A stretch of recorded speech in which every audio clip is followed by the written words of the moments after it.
if you see whiteout on the menu, you already like, what is really going on here? Yo? Tip of the iceberg. Yeah.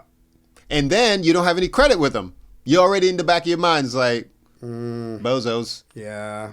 Hi, welcome to the Modern Waiter Podcast. I'm Marlon Joseph, the Modern Waiter, where we discuss all things restaurant business. Learn something. Laugh at something. An effective restaurant menu should be visually appealing, easy to read and navigate, and offer selection of dishes that carry a range of tastes and diets. By following these tips we're about to tell you, you too can create a great menu that entice customers and maximize sales. Boom. This episode, how to create a great restaurant menu. But first, the intro. Tired of working deadbeat jobs for lame pay. I'm tired of getting fired and hired the same day. If you know the rules of the game, then you'll stay. And if you don't, then you'll... As usual, I'm joined by my good friend, Danny DeVilla. What's up, people? Now, when you talk about good menus, we can talk about crappy menus. Oh, yeah. I've seen some Horrible menus. horrible, inexplicably horrible menus. Massive, hard to navigate, things in weird places, Hard to read. Printed on dark paper. Yeah. I've seen like dark paper with white light, like lighter writing. It's got to go, yes. Come on now, don't reinvent the wheel. It's not There's that a hard. reason why it goes. Save that black stuff for the chalkboard. Yeah, man. White or light with Light. dark print. Yes. That's it. That's it. That's the best way you can read things. So let's talk about some poor designs, and then we'll get into all the elements of a good menu design, and then we close out and Yeah. and wrap it up. Wrap it up. Poorly designed can be, like you said, difficult to read. That's like a major turnoff. You Yeah. almost don't even want to buy anything. Or too big. Your menu's too big. Meaning in too many Too many items, pages, like a book. like cheesecake. It's a big Sorry menu. for Yeah. But yes. that. To me, it's just when I encounter a menu that has too many items, I get frozen with choice. It takes me so long to even to pare things down Yeah. to what I would or maybe like or go through all. I get fatigued. Yeah. I just put it down. I'm almost like, okay, talk to me. You know what I mean? Like, help me, please. Help me, please. Yeah. You don't want a menu that's too sparse. No. You want good balance. You want good balance. Yeah. And so let's start there. Lack of options or too many options. That is one of the hallmarks of a poor menu. Yeah. And so when you have too many pages, you're really wasting everyone's time. Yeah. And what that says to me is you can't do all of that stuff right. You can't do it all great. It all Exactly. it's all, that means everything's kind of, it's okay. At At best. best. There's no way you do breakfast, lunch, and dinner great. Yeah, no. And I want great. I time. do. Every time. I want at least very good. Yeah. At least very good. And there's no way you make the best French toast in town and the best lunch sandwich and the best dinner entrees. You know, it's or 18 pages of something. Something, yeah. There's no friggin' way. I don't believe you. Yeah, I don't either. That's too much. It's too much. Also, I had this particularly when I went to Seattle. Okay. This was many years ago, so I don't remember the name of any of the places. But the overcomplicated language. Yes. You know, what does this mean? What is this? I can understand if it's an ethnic restaurant. Yeah, uh-huh. The failing is on me. I don't understand it because I don't speak the language. That's fair. But if it's plain English Yeah. and you're just talking over my head, Yeah. you lost me already. You know, I mean, if it's like an ingredient I don't know, I'll educate myself. True. But sometimes And you have a pretty extended vocabulary, so if they were stumping you, I'm pretty it worried was about bad. the average I kept person. asking, what is this? Oh, that's sea bass. Oh, just say sea bass. Yeah. What is this? You know, it's I don't think that I know absolutely everything, and I'm down for. But I don't want to be educated when I go out to eat. And it's okay to learn. Okay, It's- but at the same time, yeah, there should be, like you said, if it's, you go to an Italian spot, yes, and you see the Italian, there's some things that are in Italian. Yes, you understand that it's an Italian spot. Yes. Okay, or you go to a French spot, or you go to XYZ. You're gonna understand there's gonna be certain things in their wording that you're not gonna understand. 100%. But if it's a very simple spot and they can't just put, like you said, sea bass. What they putting Mongolian toothfish? What they putting some crazy on there? I don't know. I don't remember, and it was annoying. It really was because it happened more than once, and it also happens with me at my current place. When sometimes the chef will roll out these specials and these ingredients that all of us are scratching our heads. And I think one of the failings that sometimes chefs don't understand is, yes, we're there to communicate, but when you're really at that point of sale, have to educate the guest on what they're purchasing.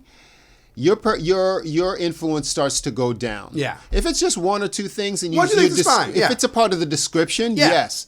But if it's like you don't even know how to turn it around to explain it to them. You can't simplify it. People need things simplified. They need things simplified. They're consuming things at a price. Yeah. So they want to know what they're getting ahead of time. It's not everybody's into the surprise me. Yeah. And so, yes, that's a part of my job, 100%. But if I don't even get it, if I don't even understand and we do this every day. And we do this every day. So, man, what is that? What are we doing here? Yeah. We're serving a certain type of person. They're coming from somewhere else, and they don't. They just want to keep it simple. They don't want this. They don't understand this. I'm not saying, we got to keep them up with macaroni and cheese and stuff like that. No, we're not saying that. No, by any means. But they gotta know or be familiar or something adjacent. What is it like? What is it like? What is it like? Yes, Please tell me. Because if it's two stones I got to hop to get there. Yeah. Yeah, I lost them. At least if it could be similar to something else, and it doesn't have to be like just in texture or something where they in their mind be like, yes, I've had that before. Yes, you know what I mean, you got to bridge the gap with one step. Yeah. But if it's two step, they're gonna be like, they're gonna give you that head shake. I'm like, okay. You lost. No, skip it. Yeah, I'm okay. And that shows in the performance of your sales. Yeah. As far as how many we had something, and we all were like, what is with this? And it was not even the main part of it was like a side thing, and none of us could really get it out. We couldn't even say it. Dude, we had that thing for like a week because we couldn't move it. You're like, yo, I don't know what the hell this is. Yo, we couldn't move it, man, and we bust his chops all the time. It's like, yo, come on, man, like, because it came from some Asian something, but you got to go to culinary school just to understand just what to the hell make that. Yeah, and we're not serving chefs. No. We're serving people. Regular people. Yeah. So, come on. Come get together now. Come get together now. Poorly priced items. And by that I mean, if it's just too far out of whack, too expensive, people are going to glaze over that. Oh, yeah. A lot of times, for many people, price is not an issue, but it's a consideration. It's always a consideration. You're looking at things, even if you have the money, you still kind of want to know what you're paying for. Kind of. So there's some people who don't matter. Yeah. It don't matter, but they may not be in that particular type of restaurant. True. But some of them, it doesn't matter. I've had people tell me that, I didn't ask you the price. Okay, but 90% of people do want to know the price. If not 95%. Yeah. And so... You're the anomaly. Yeah. Glad to have you. I'll shut up about the price. Yeah. I ain't got to talk about it no more. Exactly. Or if things are too cheap, it starts to cast a shadow of doubt of where the quality is at. Yes. Is the quality even there? And so your menu needs to be on the level of your restaurant. Mm-hmm. Same thing. We did a show previously about your online presence. Yeah. Your online presence has to be on par with your restaurant. Your physical restaurant. Absolutely. And so your menu is an extension. If you think about it, it's one of the first things that you actually give to the guests. Yes. Is a menu. Or they even look it up online, just like we're talking about. That's true too. That is true. They might look it up to see if they can, maybe they have dietary restrictions, maybe they have XYZ. They want to see if they can even eat there as a whole. True. I have one more thing that really bothers me about bad menus is outdated items. Yes. you've seen menus with, whiteout over things or strikeouts through lines through things. You can't print another menu. You can't retype that. Yeah. Okay, get it together. Get it together. It makes it look like you run a shitty establishment. Yeah. I'm sorry, to you it's just fixing a problem, but it's showing me problems. Yeah. It's showing me problems. That's the problem. That is the problem. That's the problem. That you don't care enough to print a new menu with And you almost probably being took more updated. time when you think about it to white out 60 menus or whatever how many menus you got. True. If you see whiteout on a menu, you already like, what is really going on here? Yo? Tip of the iceberg. Yeah.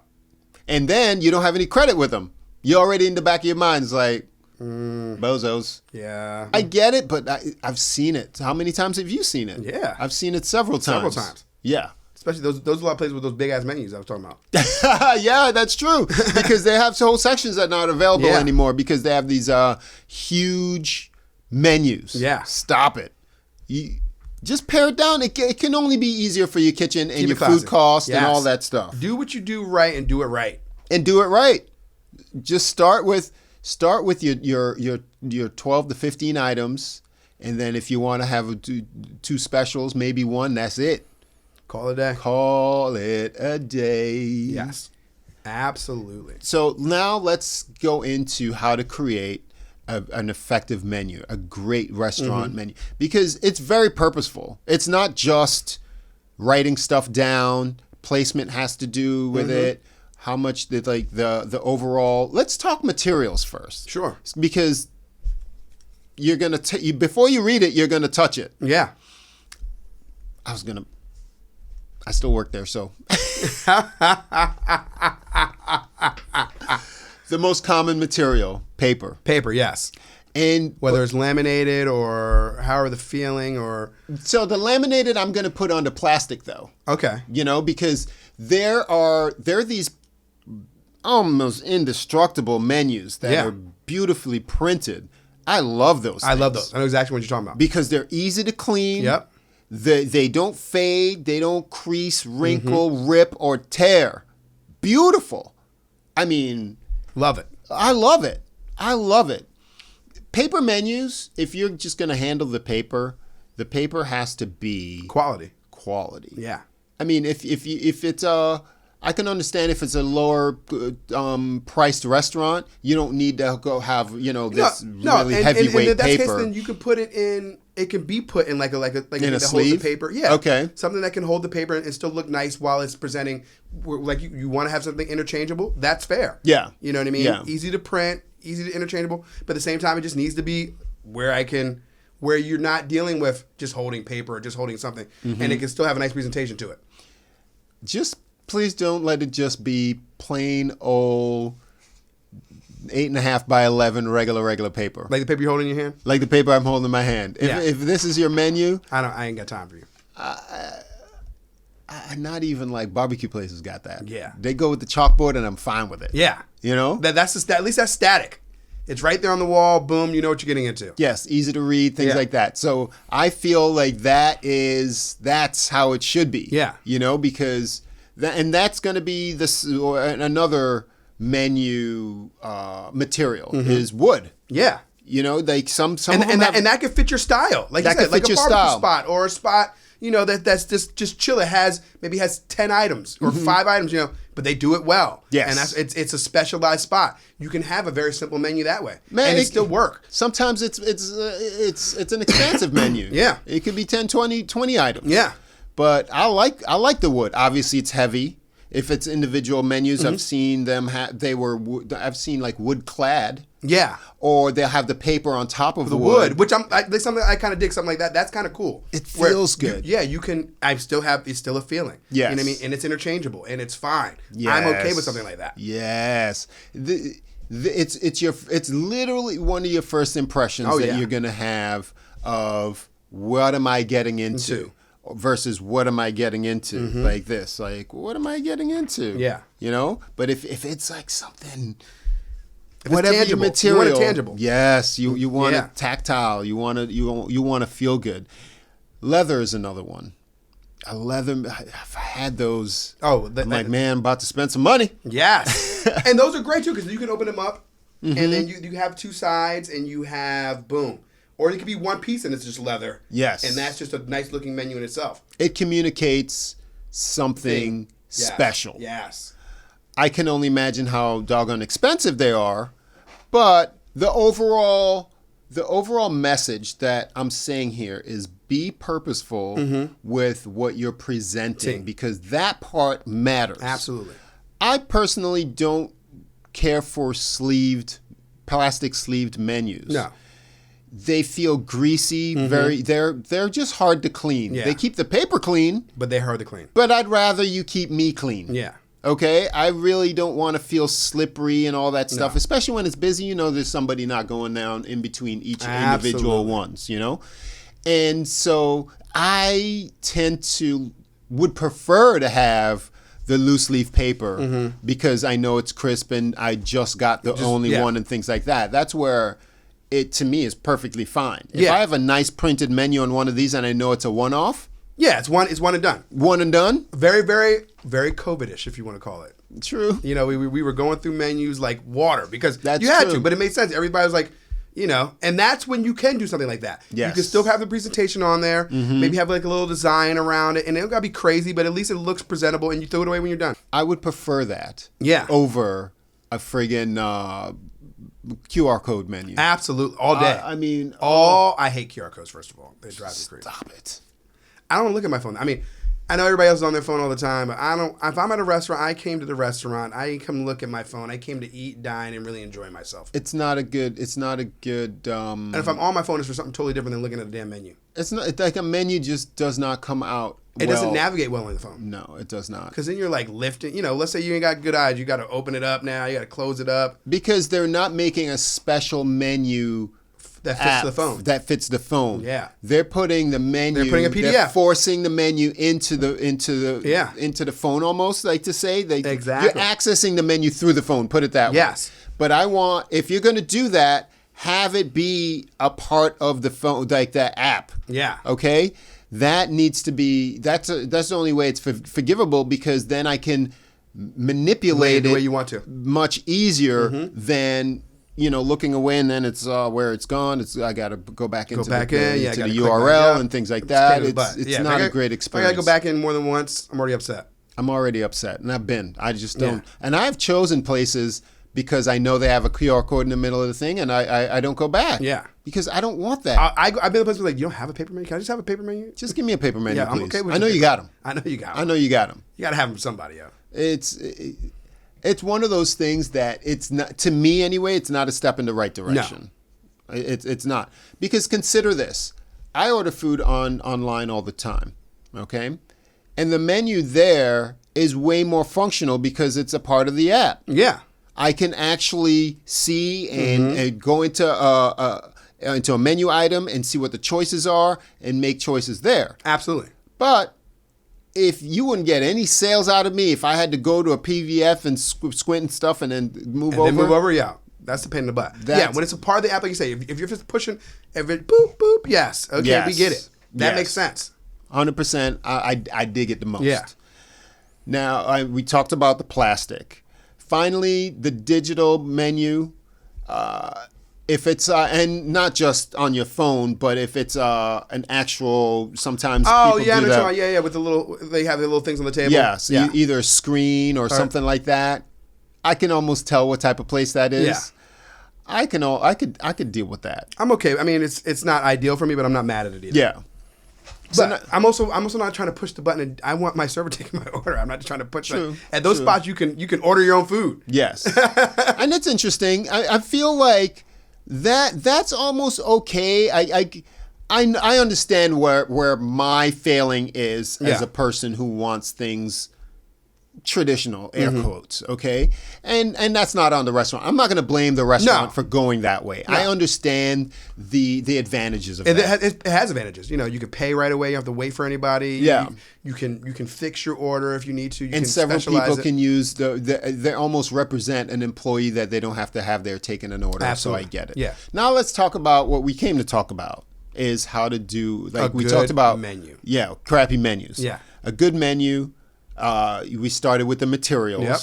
And let's talk about something that pops. You want something that it can be as simple as that nice laminated like paper that prints out. I'm fine with that. Or it can be, like you said, it could be on a nice hard, but your original presentation should be nice. It should have a good feeling to it. It should feel good when you touch it. It should feel good when you touch it, and it should look good so you can read it. Absolutely. So one of the things that we did touch upon, I'm not sure if we did, is a legible font. Oh, for sure. Don't be all scripty and fancy and things like that. You're doing too much. I want to be able to read this doggone thing. You can put your logo in something scripty or fancy. Like, I'm fine with that. Yes. But after that, yes, keep it simple. Bold for what is the entree. Yes. And then your description under it. Yes. It doesn't need to be too much, and it needs to be what it is. So I understand that this is what it's called, and this is what it comes with. Yes. Okay? You put a price, you keep it moving. Keep it moving. You keep it, you don't do too many options. We're talking,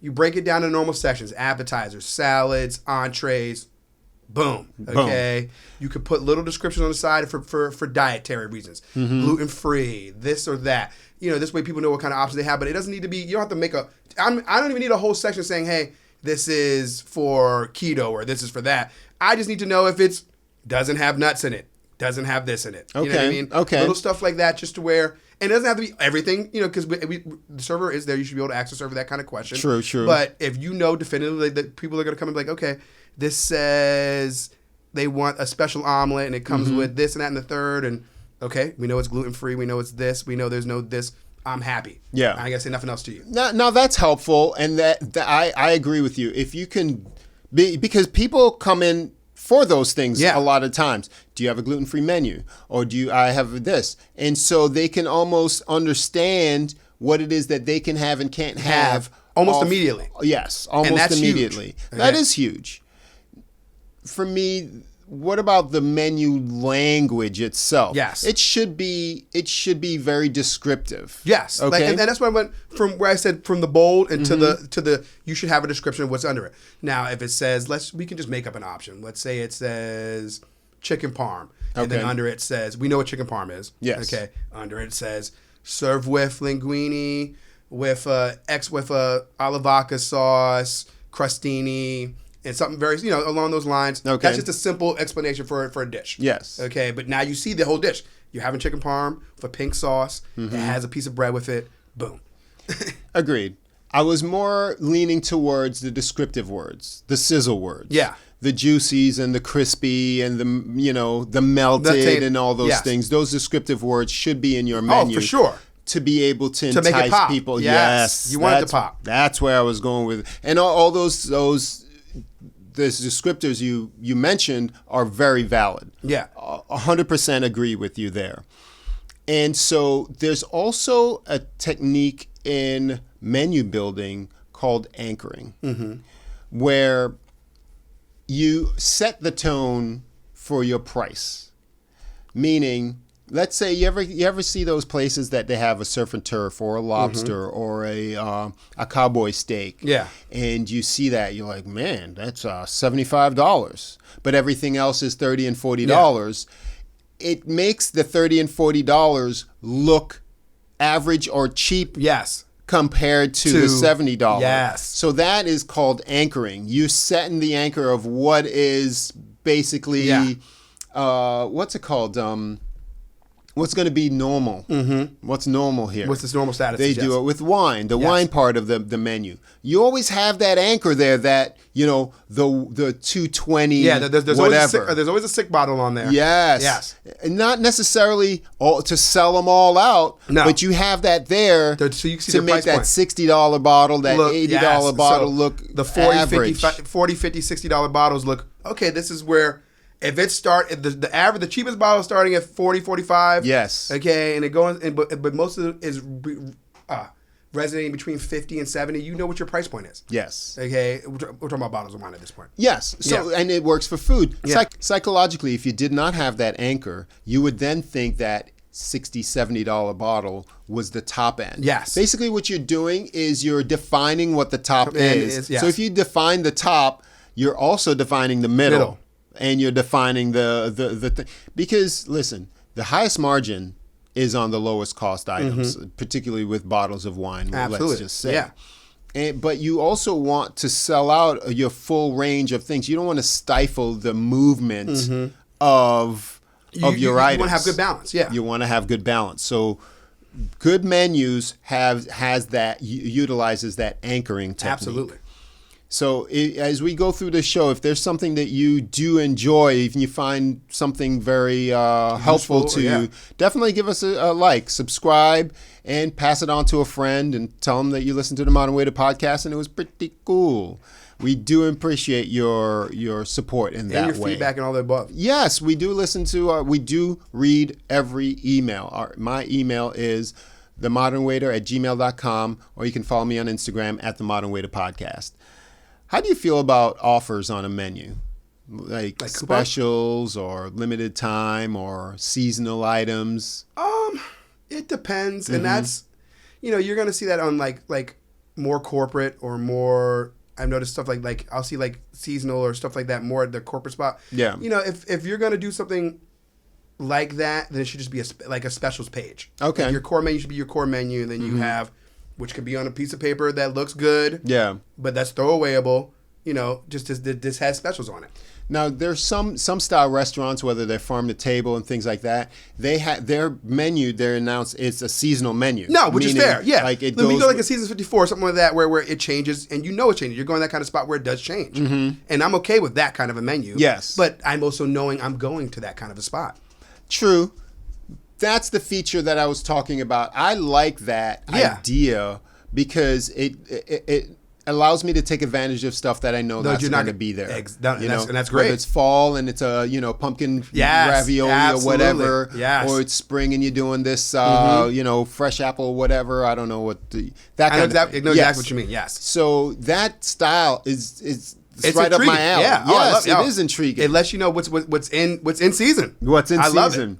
And I like to have. I like to eat that way. Fresh, good, local. Yes. Locally sourced, natural, all the above. Makes you feel good. When you leave, you're not like, you don't have that feeling. You feel like, okay, I did something today. Yeah, exactly. How do you feel about photos in menus? It depends. Okay. Because it can go both ways.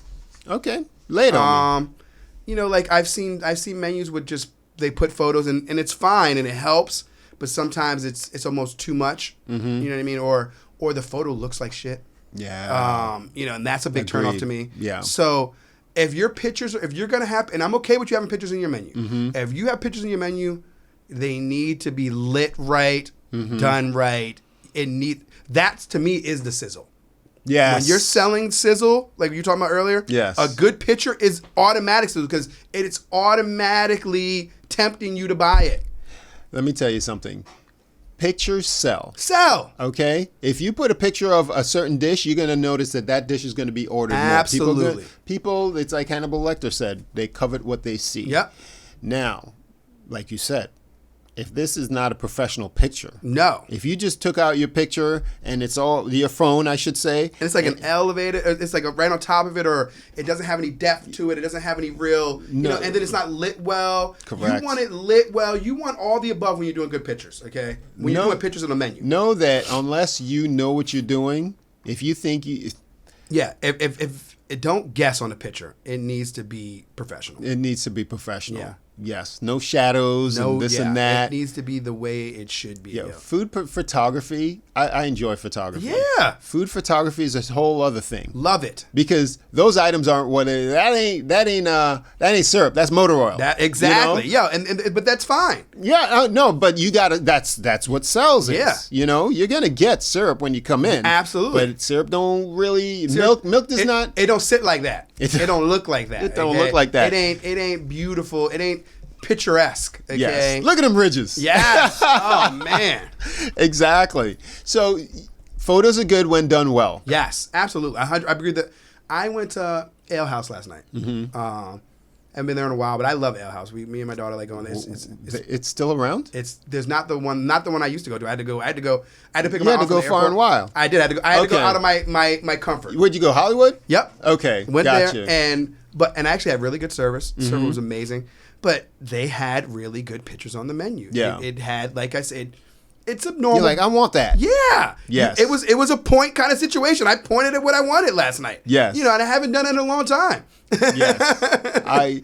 There's nothing wrong with that, and I do enjoy it. Also, how do you feel about highlighted items? What do you mean by that? Meaning, highlighted means they give them special attention on the menu. Oh yeah. Like house special, or chef's house recommendations favorite. Yes. and Yeah. things like I that. love that kind of stuff. 'Cause Okay. You look.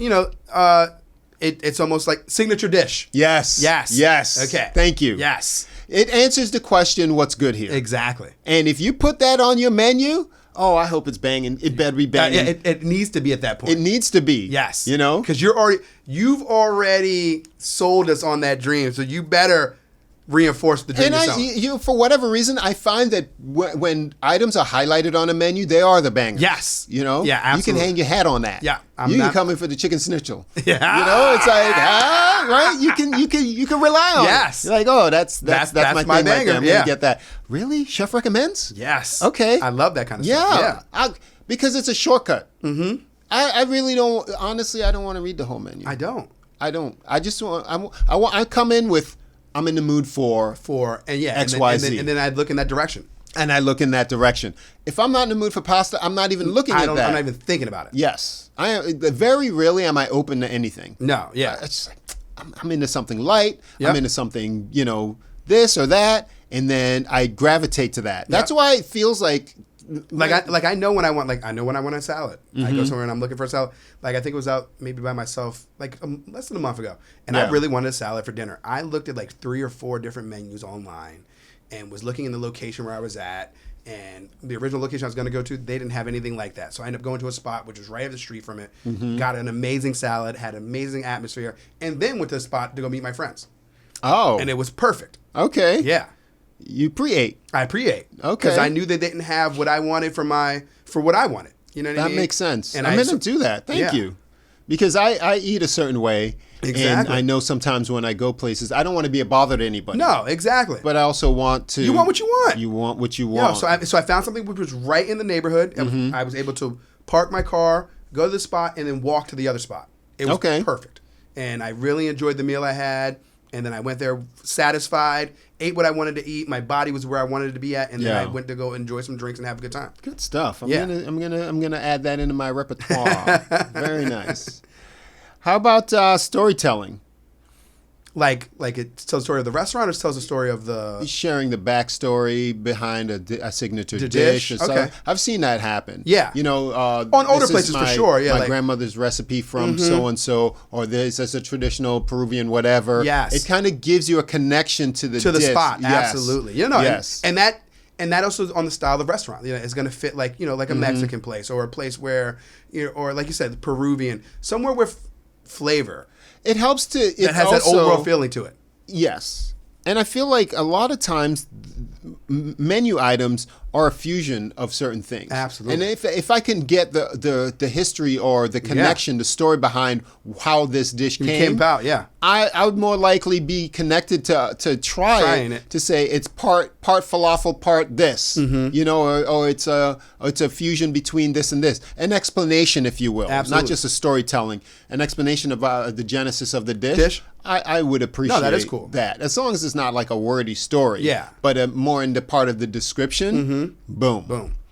Now, and we're going to wrap it up with, this one is a fine line. When you're naming menu items, the name has to be uncommon or unusual enough to be memorable, but not uncommon where you can't pronounce it or understand it once you are engaged with that item.